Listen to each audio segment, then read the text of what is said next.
In the old days, if you wanted to order something to go, you had to actually get on the phone and talk to somebody on the other end of the line to place an order. I know, right? Ooh, so scary. But that all changed when the internet ushered in a new era, from how we communicate to how we order our food, to pretty much every aspect of our lives today. In 1999, a company called Seamless was launched to allow people to order food from restaurants over the internet. On top of that, the company also provided food delivery services for restaurants that didn't offer it. Since then, a plethora of these third-party food delivery companies have spawned all around the world. In this video, we will be focusing on just these 4 major players, since I reside in the US. Food delivery service is like a trend that didn't really take off until around 2013, when smartphones solidified themselves at the center of our lives, providing convenience at our fingertips. It is also during this time when people saw an increasing demand for food takeout, so a bunch of food delivery companies started popping up everywhere. Inadvertently, Netflix helped in accelerating this trend. In fact, Netflix enabled it by giving people all the more reasons to stay home and binge watch their favorite TV shows and movies while eating food delivered from a nearby restaurant. In a 2016 study conducted by Mintel, a market research company, 57% of millennials say that they have restaurant food delivered so they can watch movies and TV shows at home. And of course, we always blame the millennials for everything, right? Too much traffic. Millennials. No more jobs. Millennials. Gotta eat healthier. Millennials. Santa is fake. Millennials. But you know what? The percentage of Gen Z who use these food delivery services are 6% higher than the millennials according to this study in 2018 by eMarketer. And judging by this graph, the number of users using food delivery services will be increasing rapidly in the coming years. All the big-name fast food restaurants like McDonald's, Burger King, Taco Bell, Chick-fil-A, and KFC are all partnered with one or more third-party delivery companies, and for good reasons too. McDonald's generated $21.08 billion in revenue in 2019. Of that, $4 billion in sales was driven by online delivery. That's a near 19% of its total revenue in 2019. Delivery became a high priority for McDonald's CEO Steve Easterbrook, who wanted to rapidly expand the franchise's partnership with Uber Eats. Franchisees, on the other hand, were less excited about the news, as you will find out why in this video. Let's first talk about the pros when working with these third-party delivery companies. Marketing. Grubhub alone had over 22 million active users in 2019. DoorDash had over 19 million active users in 2019. Because these companies have access to such a large user base, it's really easy to see how they can help drive businesses for their restaurant partners so effectively. As marketing platforms, they are a tremendous help in magnifying your online presence. Even if you don't have a web page or a digital menu, their platforms serve as a portal where customers can acquire all this information about your business. Unlike advertising with Google Ads or Facebook ads, promoting your restaurant business on these delivery platforms will put you directly in front of hungry customers whose exact intention for using the app is to find a place to eat. Aside from serving hungry customers in the local area, these platforms are also highly appreciated by tourists seeking new restaurants from their hotel rooms. As you can see, by listing your business on these third-party delivery platforms, you are putting yourself in front of millions of potential customers, both local and foreign. Business boost. As we've seen earlier, McDonald's saw 19% of its total revenue flowing in from its third-party delivery partners. Okay, that's great. But what about the mom-and-pop shops?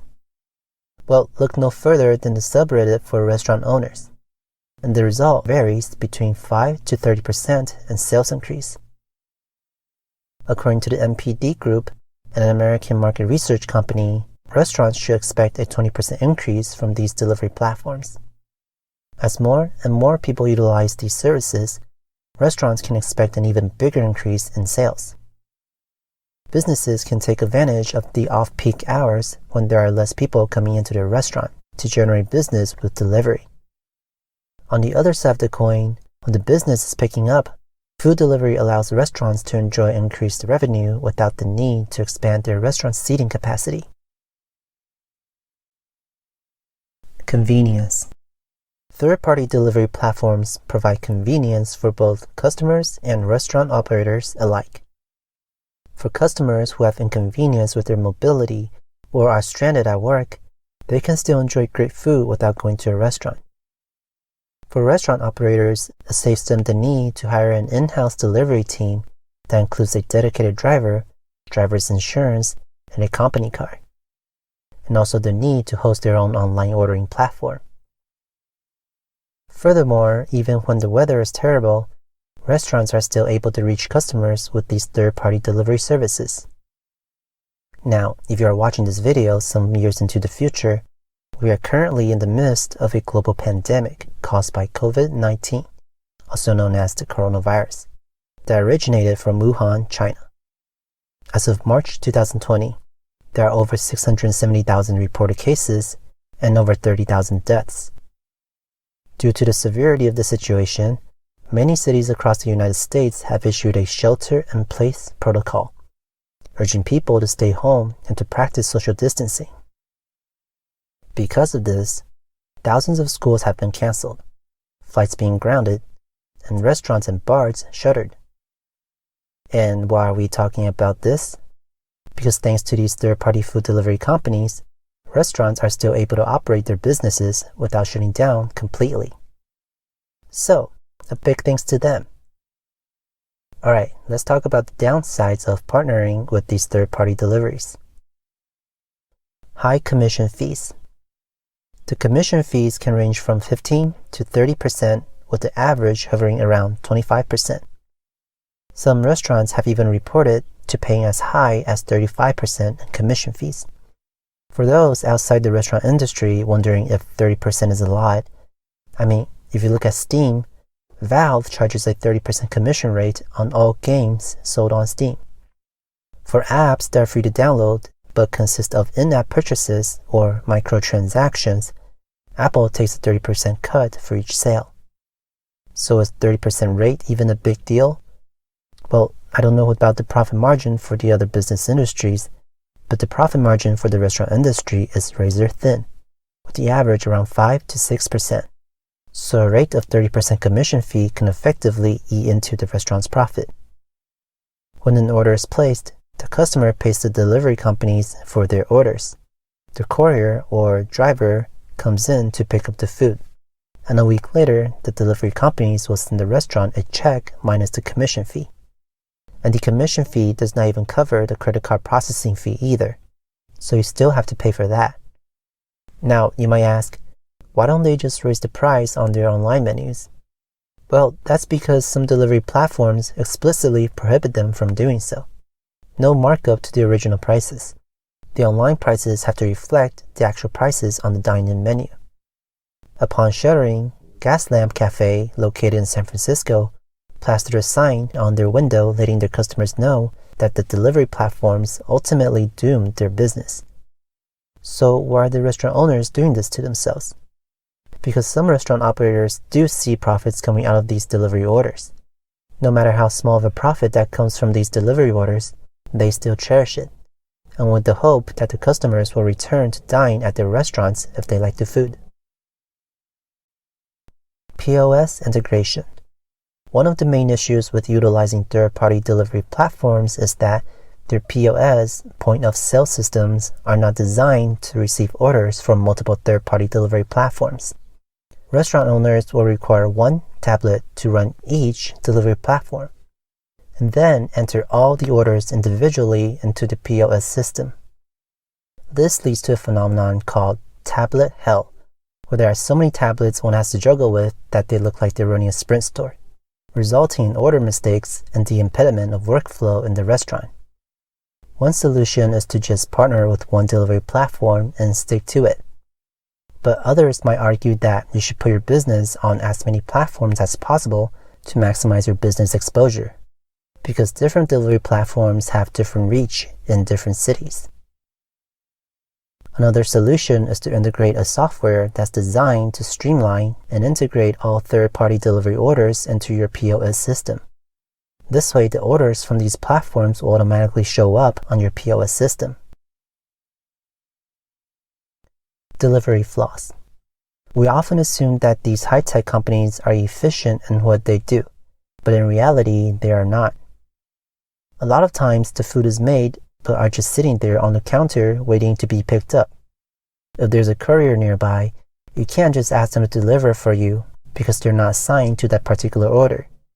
Sometimes the orders are never picked up because nobody accepted the request to deliver a meal that's 10 miles away from the city. It's just not worth their time. Spilled food, cold food, wrong delivery, slow delivery, no delivery, these are all bad reflections to the restaurant businesses which they have absolutely no control over. Yet they're getting bad reviews for the same exact reasons. According to a study by Off-Premise Insights in 2018, 82% of the customers blame the restaurants for any bad experience with their online orders, and not the delivery companies. Which leads us to quality. Do you like cold, soggy fries? What about a stale grilled cheese sandwich? Oh, I know. A half-melted ice cream, so you can eat it as half ice cream and half milkshake, and go on to tell your friends what a genius you are. No. Convenience kills quality. Some food are just not meant to be delivered, which is why some restaurants usually have a special menu designed specifically for delivery. Even then, what if a customer gets food poison? Who's to blame then? As mentioned earlier, 82% of the customers will pin their blames on their restaurants. But just to be clear, even the delivery companies want the public to know that they don't want to be held liable for any sicknesses, and it's listed there clear as day on their terms of service. So use these delivery services at your own risk. Lack of upselling. Restaurant owners will tell you that the majority of the profit comes not from the meal itself, but from the drinks, appetizers, and desserts that they're able to upsell while the customers enjoy the atmosphere and experience while dining in. A 12-pack Blue Moon Belgian White is priced at $14.99 at Target, which is equivalent to $1.25 per bottle. Now, all you have to do is pour in a glass, put a slice of orange on it, and ta-da! You're selling it at $4, 3 times the original price. Now, unfortunately, in many states, it is actually illegal for these third-party delivery platforms to deliver alcoholic beverages. But even if it is legal, a lot of people agree that drinking at restaurants is simply too expensive, so they will order food and pop bottles at home. Orders for desserts are also rarely placed for off-premise dining. Less tips. What happens when someone orders a takeout? They don't leave tips. Or on very rare occasions that they do. On the delivery platforms, users have the options to leave tips, but that tip goes to the drivers, not the restaurants. Your staffs are going to resent you for having them to work harder with less tips.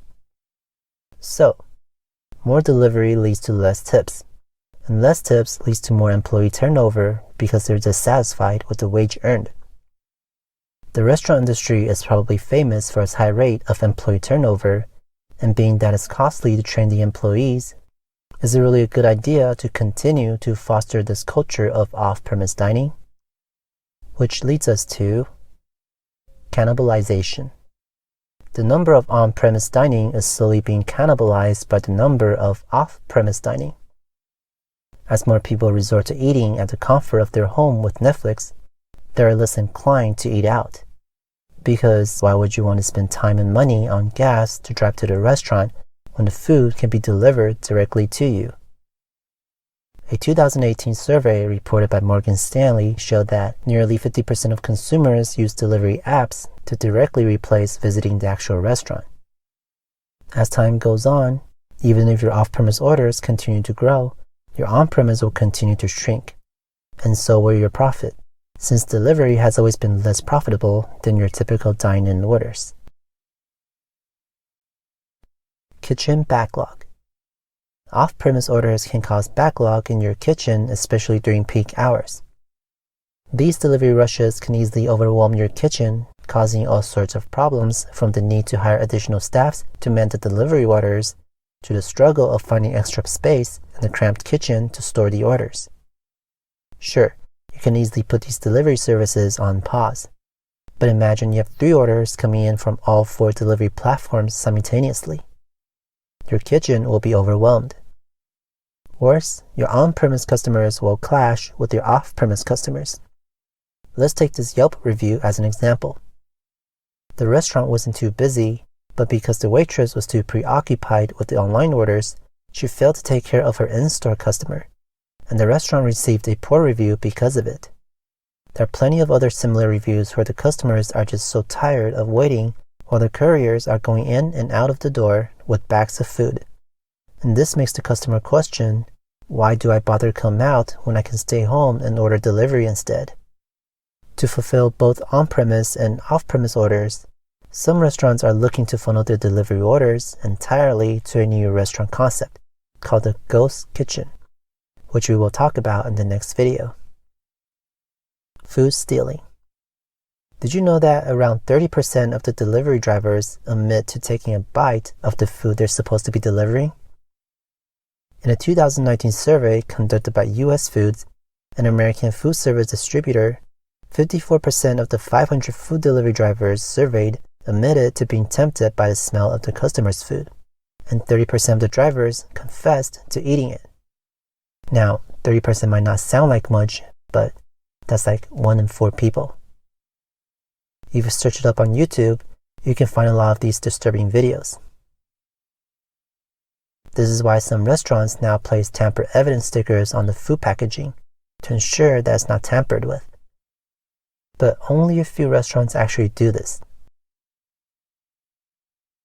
Shady business practices.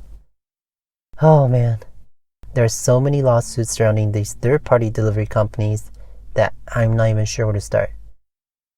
You know the saying that money is the root of all evil? Well, I tend to disagree with that, because money can be used to do good too. Mark Twain said it best, that the lack of money is the root of all evil. It breeds greed, and greed is what underlies most of these sketchy business practices. It might come as a surprise to you, but the majority of these third-party delivery companies are operating at a loss.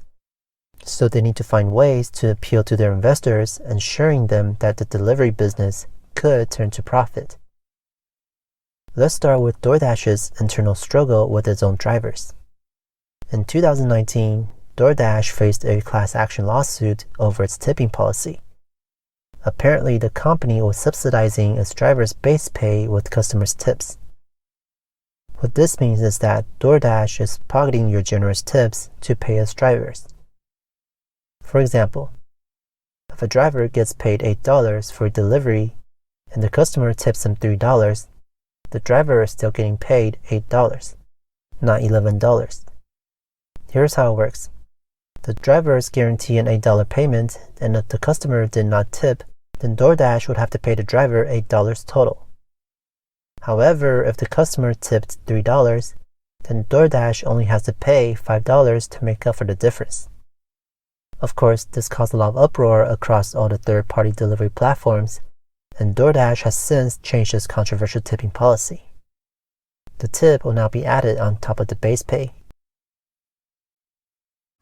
Delivering without consent. When I first learned of the complaints from restaurant owners that couriers suddenly started showing up delivering food for them without their consent, I was baffled and wondered if this practice is actually legal.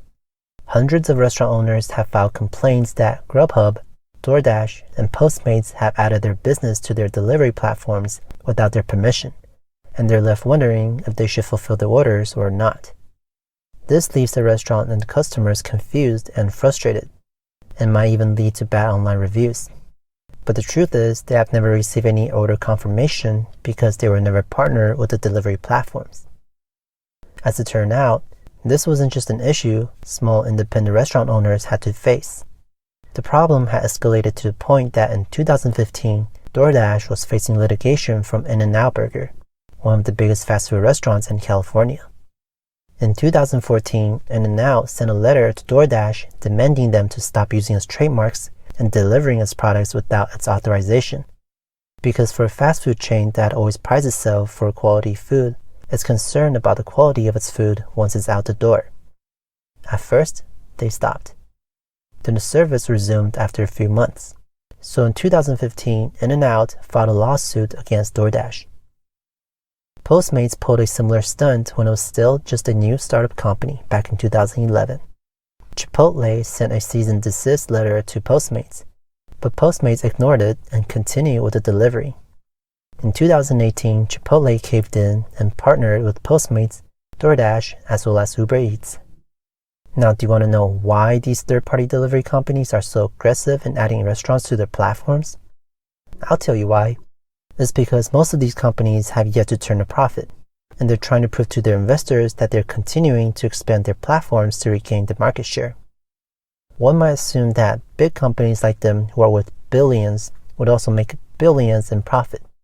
Well, that's simply not true at all. They just have a lot of other people's money to burn.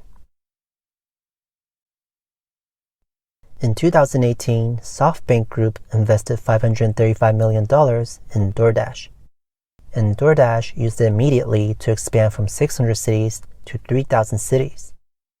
It doesn't matter if the business is profitable or not, DoorDash is claiming land by using these investments to expand their business. Grubhub was founded in 2004 and was one of the early pioneers in the field of third-party food delivery and was the leader in its field. DoorDash was founded in 2013 and in just 6 short years became the leader by dominating 35% in market share, followed by Uber Eats at 25% and Grubhub at 23%. Needless to say, Grubhub's stock tanked by 39% on October 29, 2019. In a letter to investors, Grubhub emphasized that the food delivery business has always been and will continue to be a low-margin business. The main source of profit comes from advertising on their app and website. So if Grubhub, which seems to be the only delivery company making a profit, admitted that delivery is a low-margin business, then what does that mean for the other companies who are still operating at a huge loss? Uber Eats lost $1.1 billion in 2019. DoorDash lost $450 million in 2019. Postmates lost $75 million in 2017. In an effort to regain market share, Grubhub's spokesperson said that the company is adding non-partner restaurants so we will not be at a disadvantage compared to any other food delivery platforms. On a separate instance, the company also claimed that by doing so, it's providing restaurants with more businesses, and that will without hesitation remove any restaurant who reaches out to us and doesn't want to be listed on our marketplace. Aw, thanks. Postmates claims that technically it doesn't need explicit partnerships from restaurants by saying that we're a pickup service representing the customer, we're a night delivery service representing the restaurant. There's a big difference. So clearly their interests are not with the restaurants. DoorDash and Postmates, now valued at $13 billion and $2.4 billion respectively, are plowing money into free deliveries and discounts to attract new customers, further intensifying the competition. As you can see here, these are the promotions I've received from Postmates within just 2 weeks. So now they're off to a race to add as many restaurants as they can to their platforms, even if the restaurants did not sign up to be part of their listings. Because for too long now, they have been living largely off of investors' money, and now the investors are seriously questioning about the profitability of this industry. Price inflation. So far, we've learned that delivery drivers and restaurant partners have both been screwed by these third-party delivery companies. Let's see who else can get screwed over. Oh, how about the general consumers? Some customers are shocked to see that they're being charged more for ordering online. For example, in 2015, the owner of the Lila Steaks suddenly noticed there were orders coming in from DoorDash, with whom he did not partner with. When he went to DoorDash's website, he was surprised to see that the price for his classic cheesesteak was listed at $16, while he normally sells it at $11 in store. This could cause some unwanted friction between the restaurant and the customers, as this misunderstanding can lead to confusion and the perceived greed for the restaurant business. Grubhub faced a similar backlash from customers when the company was slapped with a lawsuit back in 2009 for setting some restaurants' menu prices higher than the prices offered in store. Restaurant owners were livid because not only were they unaware of such price inflation, they didn't even get a cut of the profits. Now, it is possible that some restaurants raised the prices on their digital menus intentionally to compensate for the high delivery fees. But as mentioned earlier, companies like Uber Eats strictly prohibit any markups. Some restaurant owners do it anyway, so they won't get cannibalized by their online orders.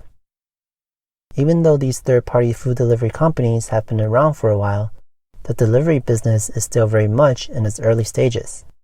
I think eventually these delivery companies will become more flexible with the pricing for online orders and allow restaurants to name higher prices on these platforms because based on the current business model, nobody's winning.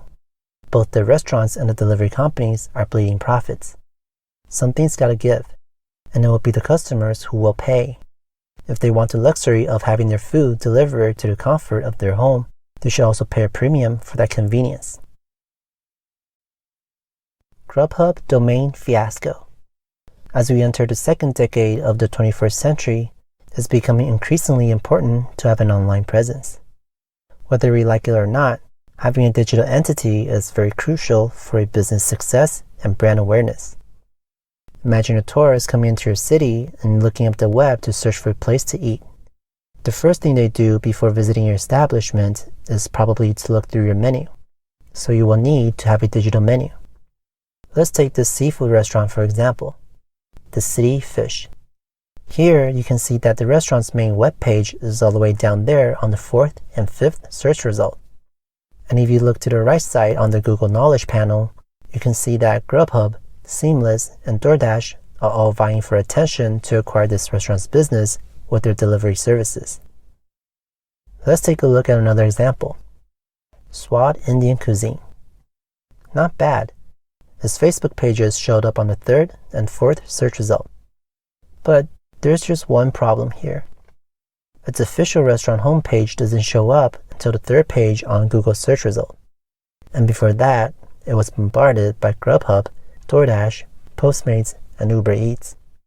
Imagine if this restaurant doesn't have a Facebook page and has its own in-house delivery team.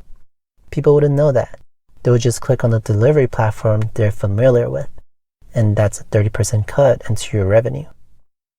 Now, if you notice, the first web link to both of these restaurants point to our website called menupages.com. Menupages was acquired by food delivery company Seamless in 2011. And Seamless was acquired in 2013 by, you guessed it, Grubhub.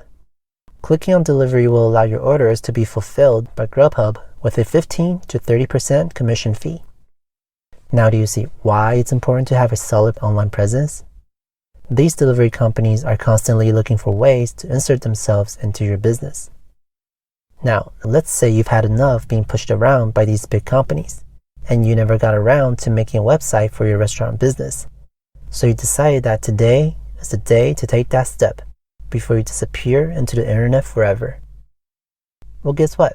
You're probably going to have a hard time registering a domain name for your website. In 2019, Grubhub was accused of cybersquatting by buying up more than 23,000 domain names for the restaurants listed on its platforms. These fake websites were created to direct traffic away from the official sites, in an effort to siphon their business toward Grubhub. What's worse is that Grubhub bought these microsites or shadow pages without their restaurant partners' consent. Let's pretend that I have a restaurant called Taco San Jose, because I live in San Jose, and I want to name my website tacosanjose.com. Well, apparently I can't do that because somebody already claimed it. I wonder who. Well, what about the tacosanjose.com? It says it's already taken. tacosanjosecalifornia.com? Nope. Are you serious? In some cases, Grubhub purchased 3 to 4 different domain names that consist of some version of the restaurant's name. Let's take a look at some real-life examples. This is the official site for Molly Hatchett's sub shop, located at Daytona Beach, Florida. And this is the microsite created by Grubhub. If you click Order Now, it will take you straight to Grubhub's own webpage. Now, it's worth noting that Molly Hatchett's has no affiliation with Grubhub whatsoever. So the reason for Grubhub to establish a microsite is so that it could charge the restaurant a commission fee when someone orders from Grubhub's microsite. Here's another example. This is the official website for Happy Kitchen, located at Winthrop, Massachusetts. And this is the microsite created by Grubhub. There is actually a list of domain names Grubhub purchased that you can find online.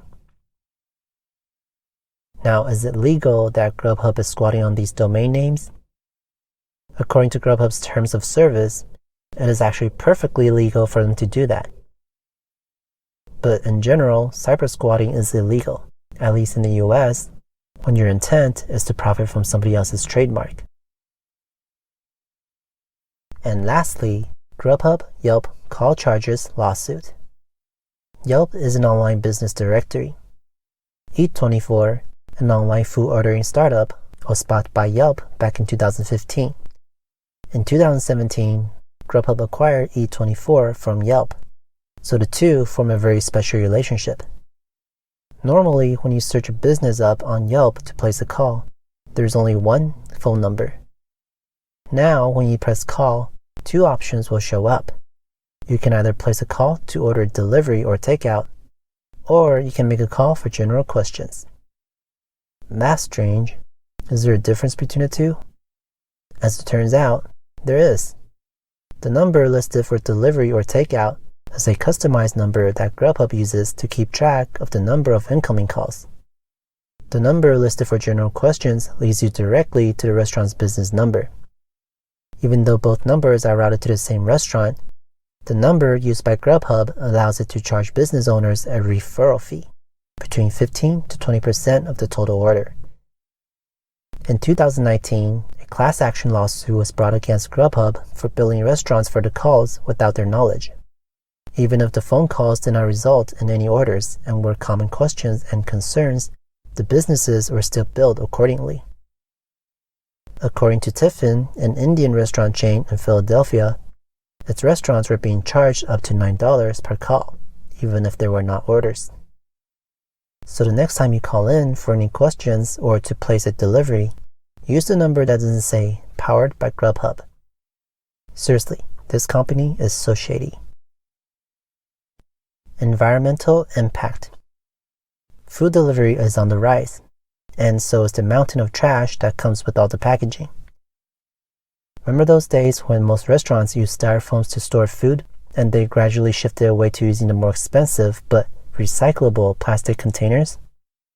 Question: when was the last time you actually took the time to wash and recycle those oily containers? Probably not very often.